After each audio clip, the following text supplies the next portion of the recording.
On this week's GTA 5 o'clock, we take a detailed look at the finished map. Every radio station confirmed, new TV shows and product advertising revealed. Plus, we talk about our plans for the show over the coming months and give you an extra special teaser for next week's episode. This is where things really get good. We're 1 week away from release. It's another bumper edition of GTA 5 o'clock. Hi, welcome to this week's edition of GTA 5 o'clock. I'm Tim Weaver. I'm here with Dan Dawkins. Hello, Dan. Hello. Dan, we're finally here after almost a year of doing GTA 5 o'clock. We're 1 week away from GTA 5. How are you feeling?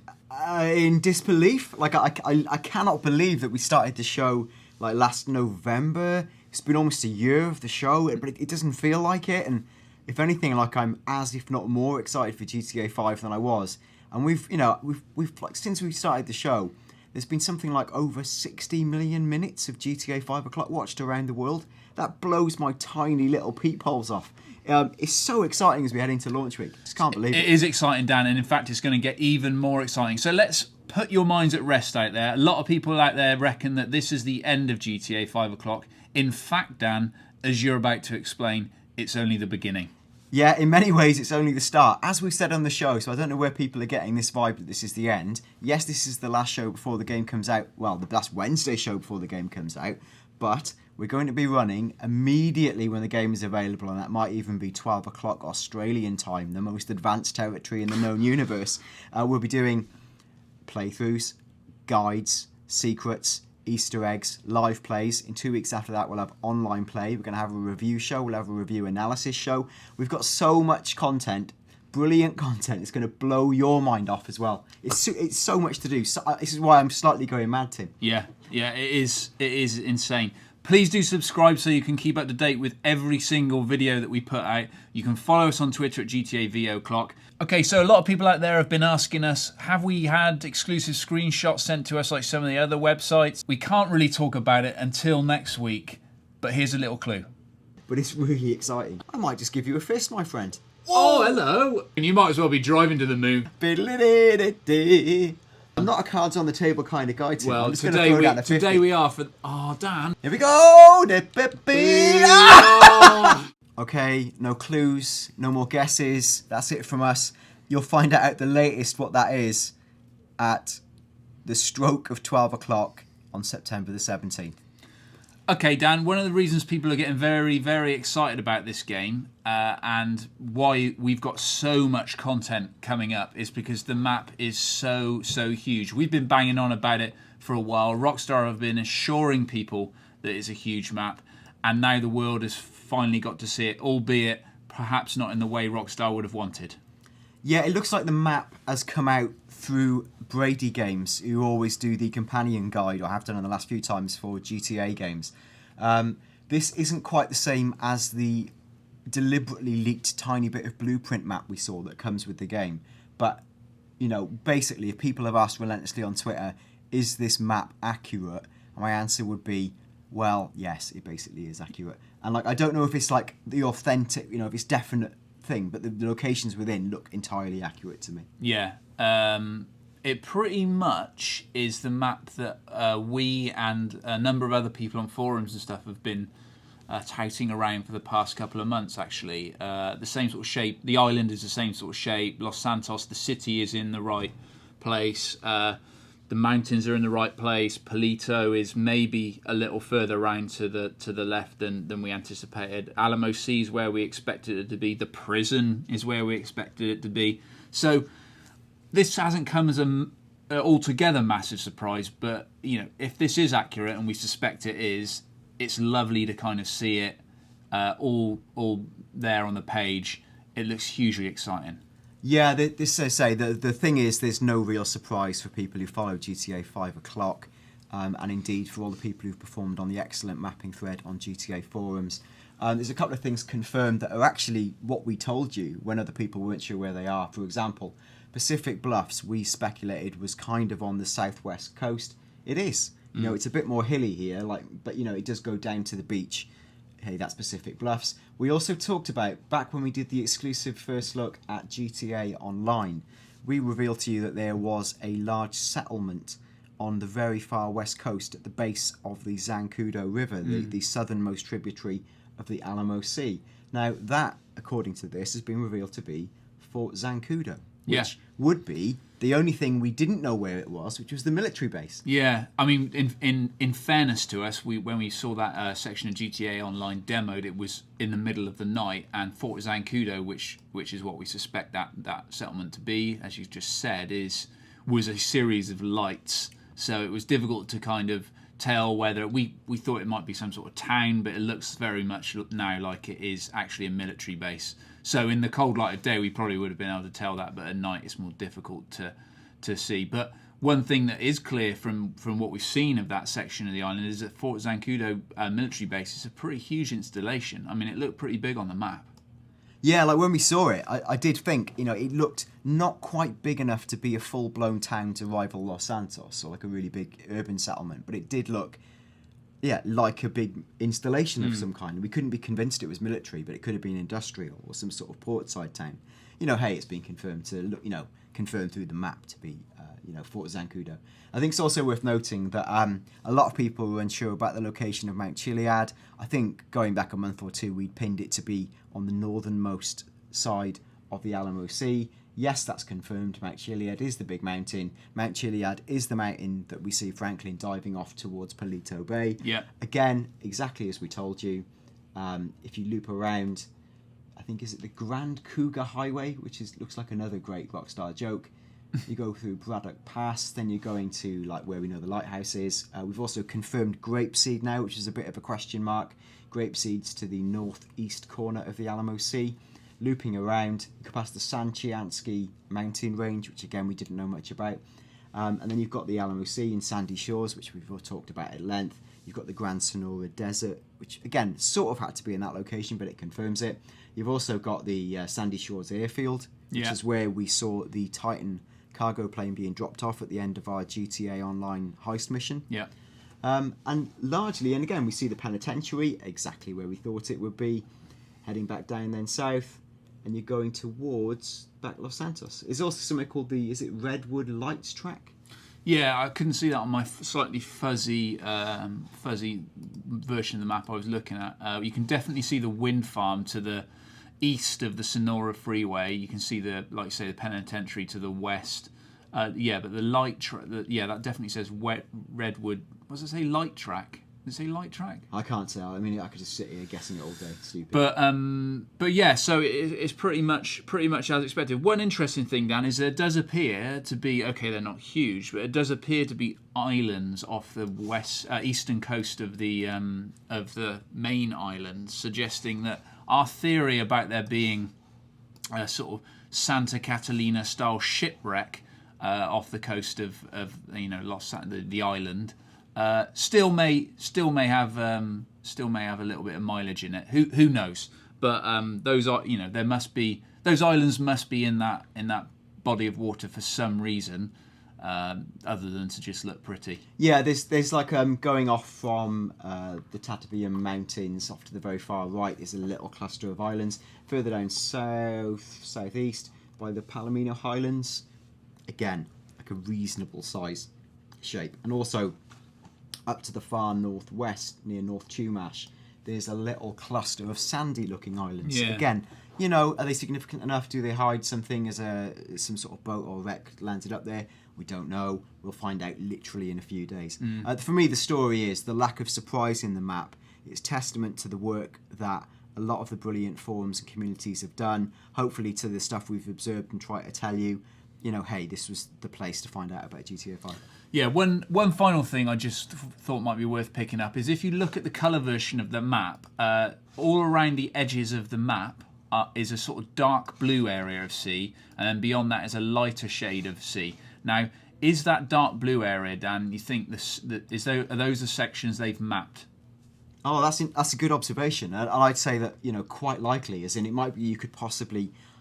I don't know. I guess if you can't go out in the boat, why you couldn't go out in the boat that far if you couldn't dive in it. It seems weird. So I guess that effectively, yes, that is the zone you can explore. Yeah. And again, naturally, it would show depths, but I think that makes an awful lot of sense what you're suggesting.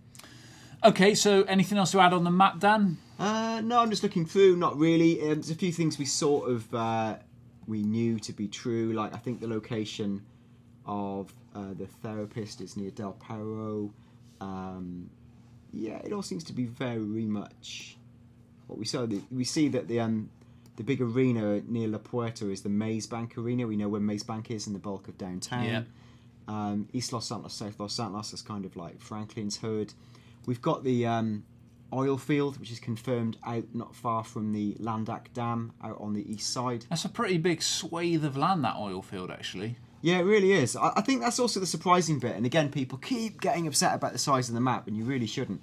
Like the Palomino Highlands, if you plop that into the middle of the city, and because we've seen the city and we've seen the game, that's a really big chunk of the city. Yeah. That means the Palomino Highlands on their own are really significant. The Tatlavian Mountains on their own are really significant. Now, the middle of the map where it says Los Santos County in yellow, that's a huge amount of land. That's going to take a lot of exploration, you know, whether it's on quad bike, you know, on your vehicles, on a bike, whatever you're doing, like the Tongva Valley. Again, that's a river we haven't seen much of.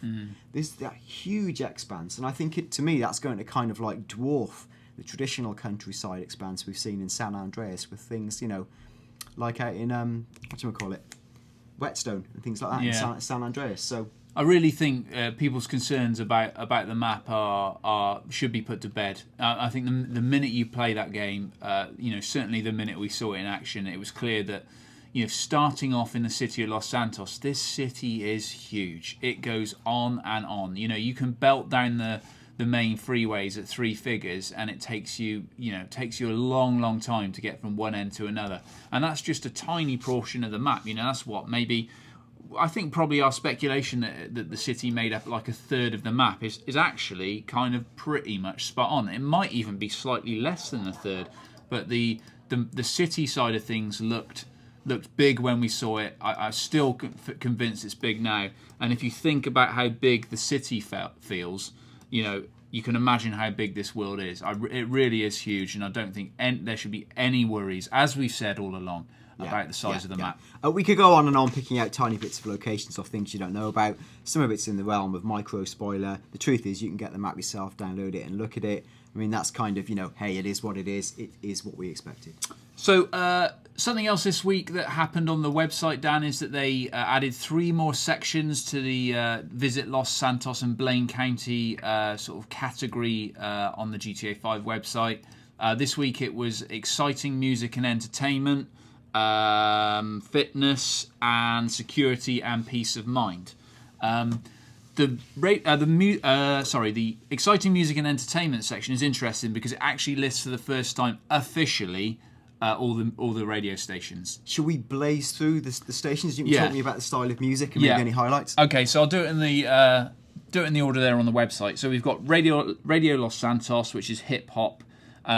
People who play San Andreas will know that also appeared in that game. We've got Channel X, which is punk rock. It's hosted by Keith Morris of Black Flag, Circle Jerks, and Off. Nice. Rebel Radio, we talked a bit about that last week. That's country music. East Los FM, again talked about that last week. Mexican electronica, ska, drug ballads, traditional Mexican music. I reckon that might be the new, like, you remember when you played San Andreas and you had like the country music channel that became like this sort of cult favourite. The cult breakout. Yeah, I think East Los FM will be that one because it's got some crazy ass songs on there which are really, really good.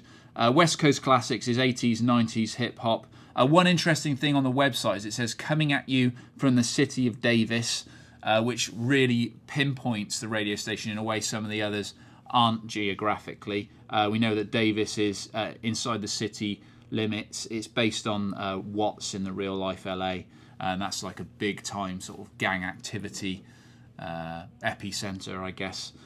So yeah, that's West Coast Classics. Then we got Flylow FM. Again, talked about that last week. Experimental electronic music. I think that'll be a good one as well. Hosted by Flylow himself.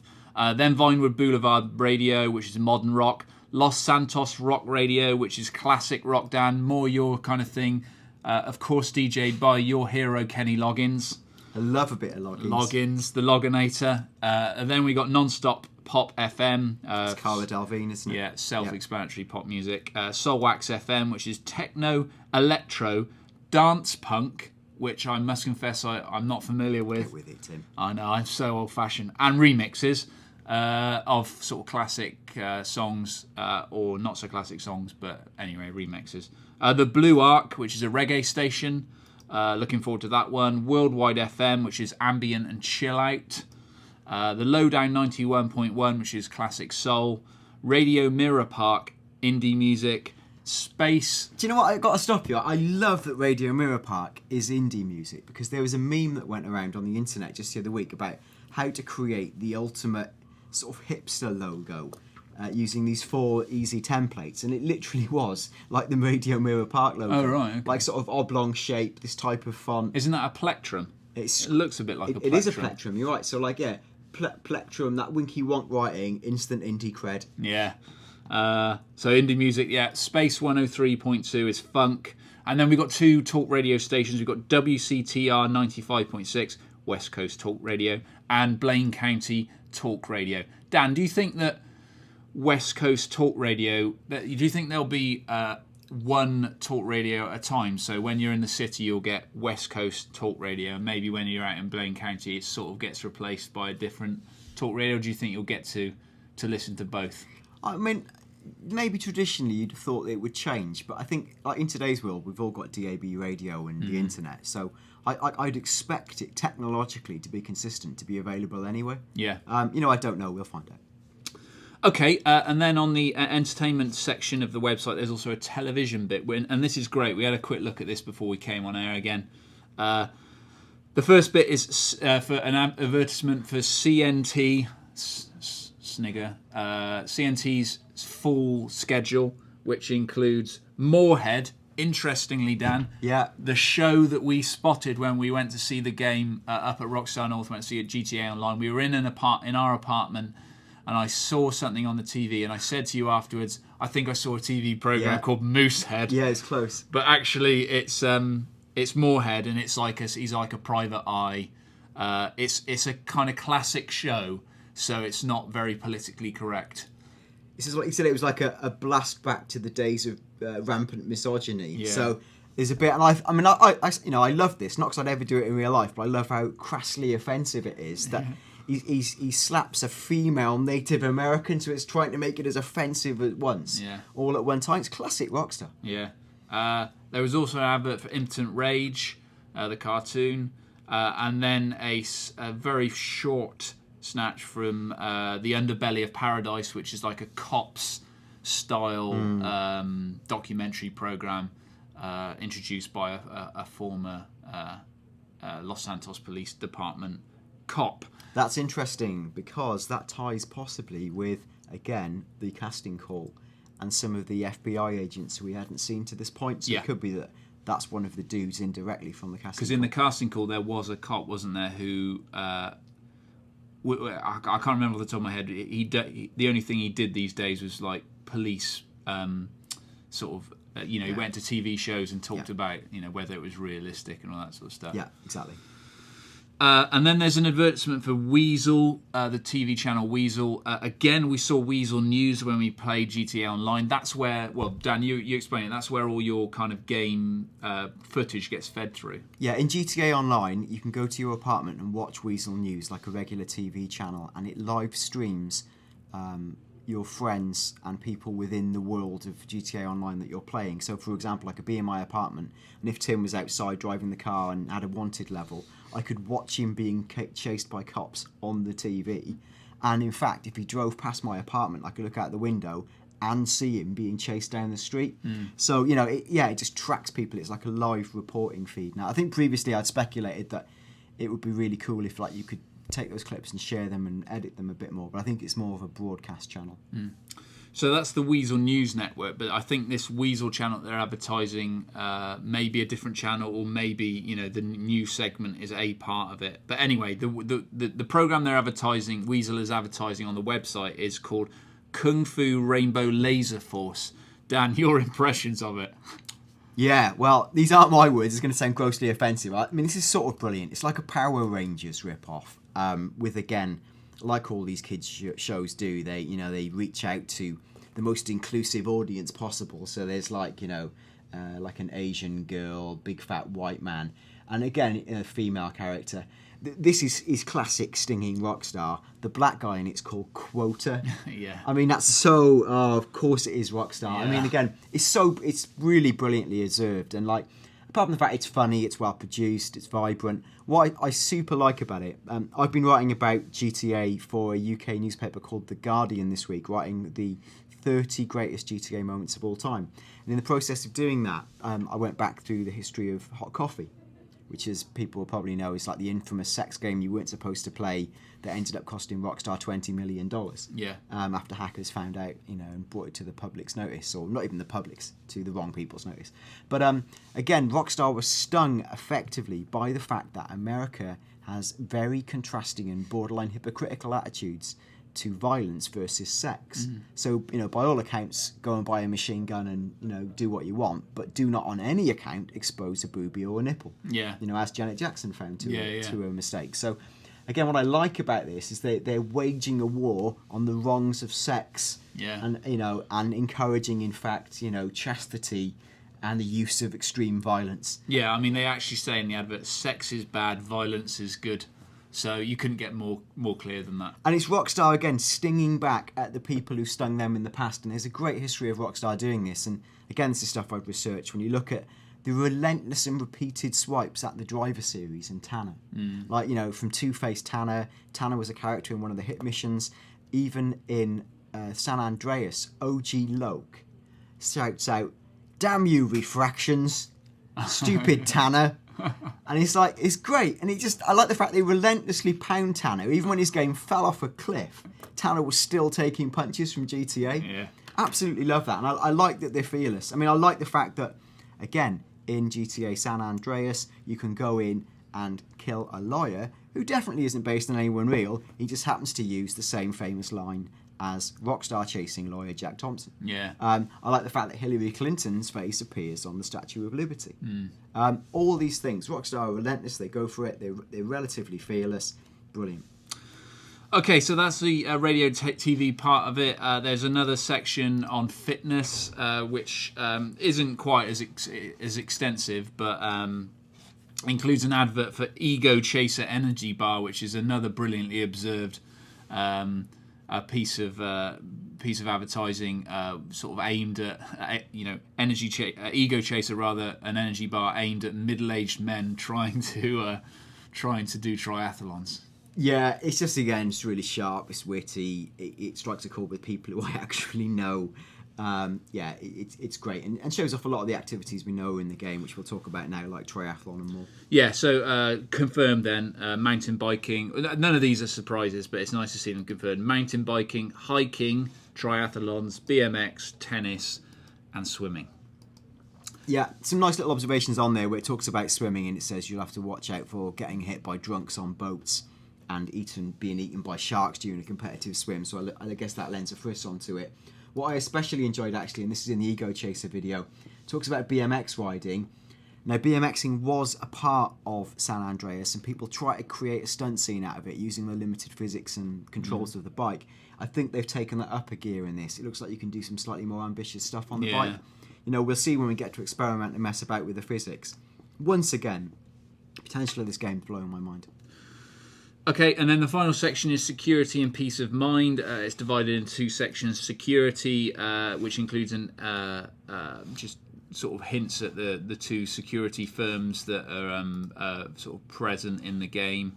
One we know to be Merryweather, the other Group Sex. And then a police section in which nothing really happens other than there's a couple of little side stories.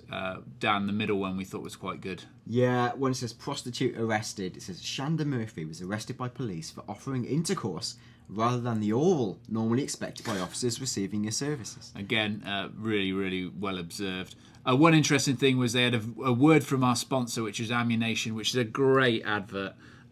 Where the Ammunition advertise their Apocalypse Survival Kit, which includes all sorts of weapons and a device for taking a wee into and then turning your urine into drinkable water. Like, I wonder if again it's a hint at the fact that we know Blaine County is so huge. It's all those mountain regions. Like the prospect of stumbling into like a survivalist That's a good or show, community.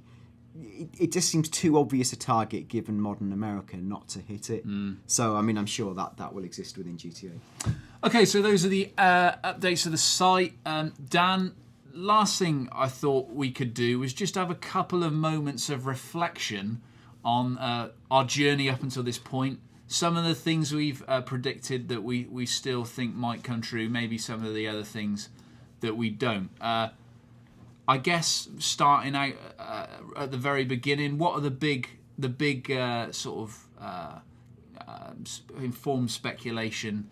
What are the big things that we've said that we still think might come true? Gosh, I mean, I can go through things that were right. And in fact, when we first began the show, and like Tim was trying to prove my credentials, and that was that, you know, over 2 years ago, I wrote a piece for a UK PlayStation magazine called PSM3. Yeah. And I wrote a piece predicting that GTA 5 would be set in Hollywood, stroke LA, and feature multiple protagonists, be set in the modern day, and be about the intersection of crime and various different things from multiple viewpoints. By the time the show started, that had already been validated, so that was really pleasing. In terms of big predictions we've made, I mean, we predicted that GTA Online would be possibly a full-blown online product with its own life and be like an MMO and have persistent stats. And that's pretty much what it is. Ka-ching, ching, ching. Yeah. So that's worked out really well. What else have we talked about? We talked about the mobile phone and being able to take photos and sharing things. Ka-ching, ching, ching. We called the mobile phone quite a long time ago, actually, didn't we? Yeah, we talked about the prevalence of CCTV within the world, and that's been proved true with Weasel News and various different monitoring outlets. I guess there's other little things as well, like you know, that have yet to be, you know, proven and won't be until the game comes out. Stuff like we predicted there'd be a prologue section set somewhere other than in Los Santos. Yeah. Well, Rockstar had said that the game would begin much more dynamically than before, and because we know that Michael is like a guy who's in a witness relocation program, having, you know, I guess we presumed a heist gone wrong or something like that. Our speculation was always it would be really cool if you went back to, let's say, Liberty City to see him performing a heist that went wrong, and then the game was to begin. So that was, you know, something we'd hope would happen. Yeah. Our theory about Michael and Trevor possibly being brothers.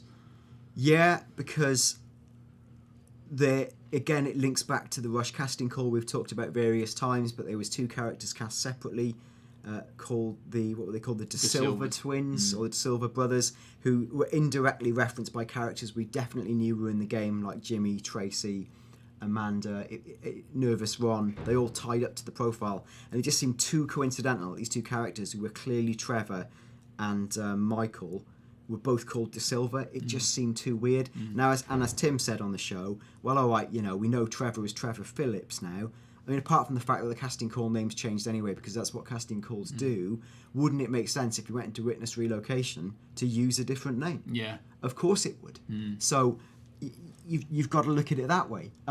We'll see on that. We don't know if that's going to be proved right, but that's something we've always predicted. Yeah. One other thing we've sort of speculated about quite consistently over the show the last 10, 11 months is that we know that Franklin works both sides of the law. That's in his character profile that Rockstar put out. One of the things we suggested might possibly be the case is that maybe Franklin is some sort of he's a law enforcement officer or has ties to law enforcement. I'm less convinced on this. Right. But again, going back to the casting call, there was a character, I think Miguel Gonzalez or someone, who was like, you know, and Franklin's got like African, you know, American, but maybe there's like a sort of Southern American. It's hard to say his family background, and there's certainly in the past, if you look at like characters who are in San Andreas, like Kendall, you know, and various, there's like a Latino side to that. And again, I don't know if that's in his family roots or not, but we thought, could this guy Gonzalez be someone who works both sides of the law? It does say that. It says he's in deep with a lot of gangs. Franklin clearly is in deep with gangs. He's working for Simeon Uteri, and he's pretty shady. You know, could it be revealed that he is in fact working for the FBI or something? And could there be a secret in his past that drove him to do that and to choose that route? It's all quite, Rockstar. I've watched all the films that you'd watch about these areas, and I could just imagine that being a twist. I'm less confident than I am perhaps with the brothers theory or the family relations theory, but I do think there's something in it. Of course, the fact is that none of this may come to pass. We may have called all of these things wrong, but we're not going to pretend that we haven't come up with these theories as we look back over the past 10 or 11 months. Yeah. Well, one of the things I think that has sort of come to pass is about 4 or 5 months ago, I think you were on holiday at the time, Dan. I was chatting to James on the show, and I speculated that Chop might have originally belonged to Lamar, and that Franklin actually took ownership of it. For some reason, I got absolutely vilified in the comments for that, and that's actually what is the case. I mean, that's been confirmed, I think. Right. So, I think it was confirmed in the IGN preview last week. So right. that is true. So, just to outline that the stuff that we speculated on over the past 10, 11 months, it isn't just stuff we pluck out of the air. It is kind of... Yeah, no, that's exactly the point. It's exactly the point. Like, it's based on evidence, it's based on research, it's based on deduction. You come up with theories, you test them, you put them out there, and that's what we've done with all of this stuff. It doesn't mean it's necessarily correct, but it does mean it's coming from a place of authenticity. I mean, of course you know that. That's why you listen to the show. I mean, it sounds like Jack and Jill. I know some people come in the comments and go, you guys are always bragging about the stuff you get right. I mean, that's not meant to be the case at all. Like, I am exceptionally, globally aware of, in a way, how ludicrous it is what we do, but at the same time, how much fun it is and how seriously we take it. I'm very humble about it, but at the same time, we've been right more often than not. Yeah, and the thing is that we're saying all this, we're putting all this out there, so that next week we can see whether we're right or not. We probably will do a little cheeky show at some point, Dan, going through the things that we called right and perhaps called wrong. But, over the past 10, 11 months, we've put stuff out there, we've proposed stuff, we've given you, hopefully, lots to chew on. And, of course, from next week, everything changes because we've got the game in our hands and we can finally see it and we can finally play it and we can, finally put to bed all the mysteries of the past 10, 11 months. Yeah, it's mad. So tell us a bit about what's coming up on the show next week then, Dan. Oh, crikey. Well, the minute the game is in the world... this time is to be ascertained, we will have lots of great things on the channel. And again, I always say subscribe. I know it's like desperate plea for subscription, but seriously, we're going to have loads of cool stuff on the channel immediately next week. You've got to be there. Like, do get involved. Also, we're growing the GTA 5 o'clock universe in a number of ways. One is that we've been actively recruiting a crew via Rockstar Social Club. I know lots of people have had problems getting accepted. I think it's teething problems with the Social Club system itself. I think now we've got a full quota for the 300 for our GTA 5 o'clock crew, which is inside Social Club as GTA V o'clock. Our little short tag is OCLK.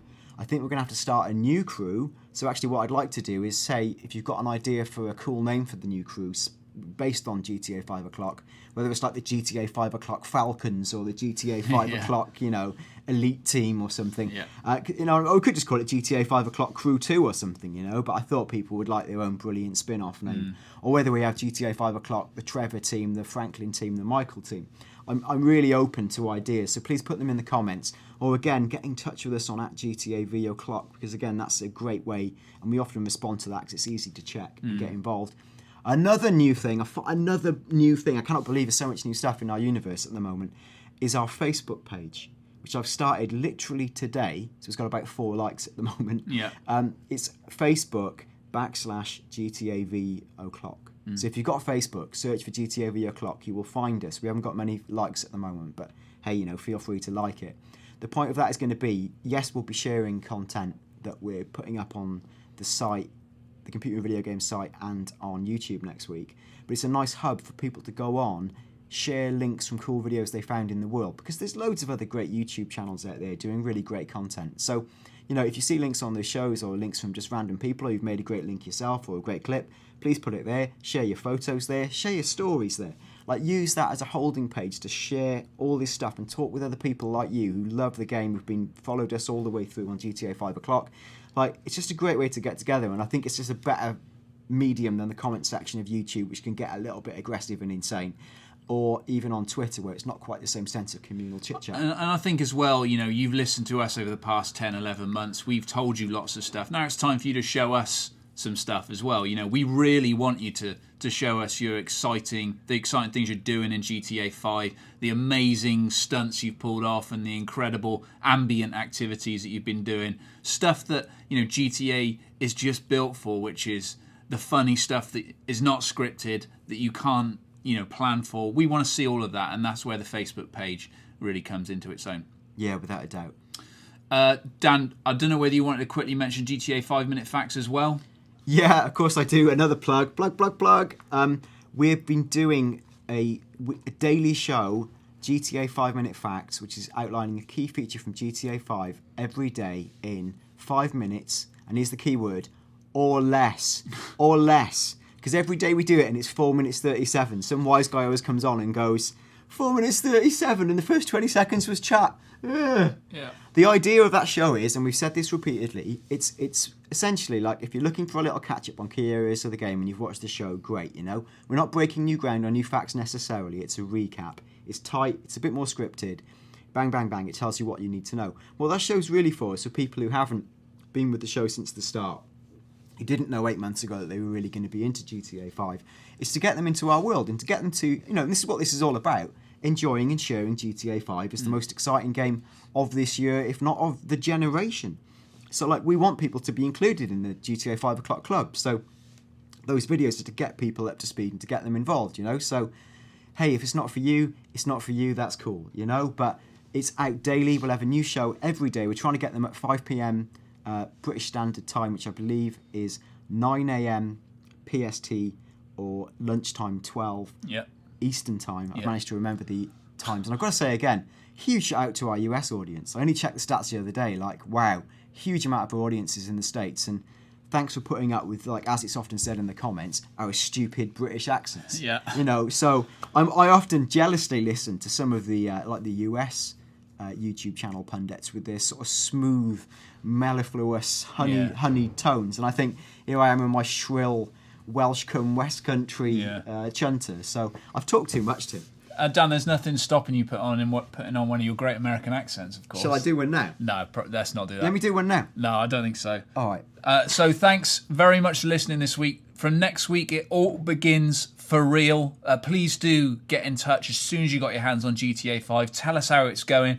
Tell us what you've been up to. Show us what you've been up to on our Facebook page and via Twitter. We'd love to hear from you. Thank you so much for your support over the past 10 to 11 months. It's really been so incredible seeing the audience grow and watching people get really invested in the show. We really do appreciate it, and we're so looking forward to going on the GTA 5 journey with all of you next week. We'll see you again soon. See y'all next week.